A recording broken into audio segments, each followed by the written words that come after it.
cannabis business owner and the state are at odds over packaging and labeling approvals. That's right. The clock is winding down for Missouri cannabis licenses to have compliant labels and packaging. Some Missouri cannabis business owners are scrambling to meet the September 1st deadline. They say their label and packaging approval submissions are currently collecting dust with the Missouri Department of Health and Senior Services Division of Cannabis Regulation. In a quote, "There's just a frustration with how long it's taking and the processes in general," said Nicholas Ranella, CEO of Hippos Cannabis. "I've spent a lot of my time over the last 18 months on packaging and recalls," he says. Typically, submission processes take 35 to 50 days, according to the Division of Cannabis Regulation, but Ranella said his submissions have been pending for roughly 5 months with no communication on what's holding them up. He's concerned that there's a potential backlog within the division that might put his business at risk of noncompliance. The division's resources are limited, Ranella said, and there were already tens of thousands of new product lines in the system. That's a lot to filter through and review, he said. The division provided an extension to licenses in February, and the deadline shift from May 1st to September 1st was in response to licensees' concern that global shipping delays would prevent them from receiving compliant packaging. Updated compliance rules require that packages must be mostly a single color, and logos on packaging can't include animals, fruits, or humans, and the word marijuana must be clearly labeled on the package.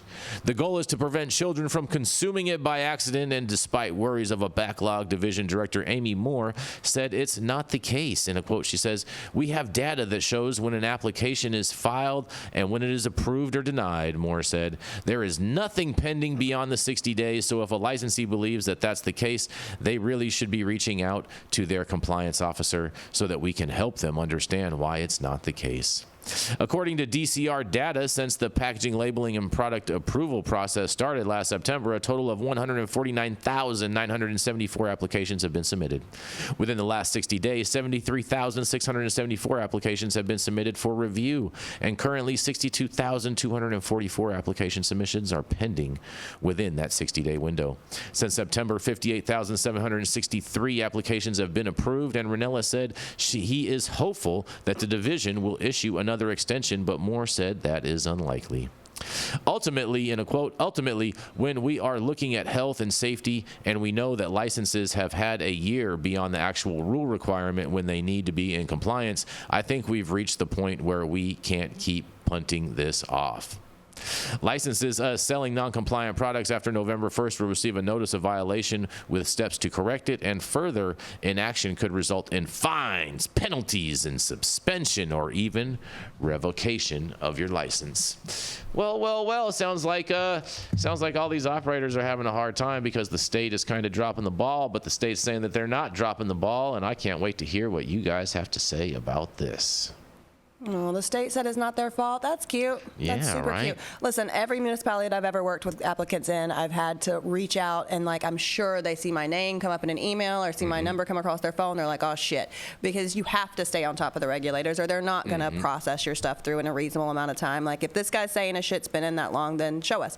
But also, as a child, I consumed cannabis. I never did it accidentally. I don't think your kid's going to accidentally find whatever purple package of an eighth that was and accidentally roll it into a joint and accidentally set it on fire and smoke it.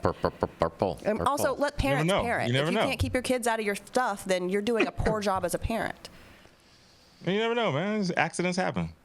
Accidents happen. That's what diapers are for. You ever accidentally touch that crystal candy dish your grandma had that nobody was supposed to touch? And accidentally got your ass whooped as a result? I always accidentally rolled my dad's weed.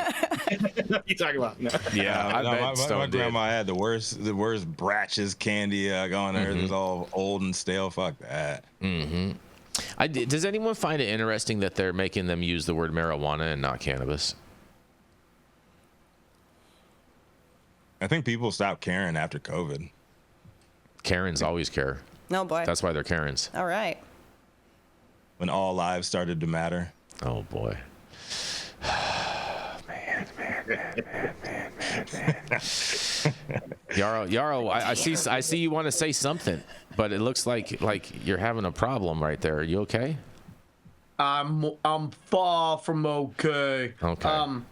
Jesus. He's bagel drunk. Oh boy. No, I mean, look, I think if we think about alcohol as the equivalency, people have a liquor cabinet. They don't necessarily expect their kids to get in and start taking tequila shots, but kids get to an age, typically between 12 and whatever, where we do need to think about where we store these age-restricted products and how we would store these age-restricted products. The chances of accidental ingestion of cannabis have changed dramatically since we were youngsters and whippersnappers because of the proliferation of edibles. And so that is the place every single time you read these articles, it's some kid who ate edibles. And so I think edibles do pose a concern because otherwise, you know, a teenager or a young kid needs to be able to construct, use a vape or roll a joint. Like there's a lot of effort into accidental ingestion, but for edibles. And so I do think edibles are a place where it probably makes sense to have these ridiculous layers of child safety protection. Are you Isn't saying that why we ban spend all that edibles? money on CR packaging? That's what I thought. Like, shit, I can barely get into some of that stuff, and I'm a college-educated 35-year-old. Like, I don't know. I mean, you know, if you're a parent and you have bagel edibles in your jokes, house, cool, just maybe. leave it in the CR. Do what? You sound really elitist right there, Jenny Beth. Just I saying. said with those bagel jokes, maybe you're college educated, maybe not. I don't know. I haven't seen the degree. That's okay. Depends on if there's cream cheese on there or not, huh? That's what A you lot call of things you haven't everything seen, bagel. Yarrow. I put them on the top shelf. Oh, man. I would like to see the mids. Speaking of top shelf, no, I do think Smear edibles. on there. Yeah. Oh no!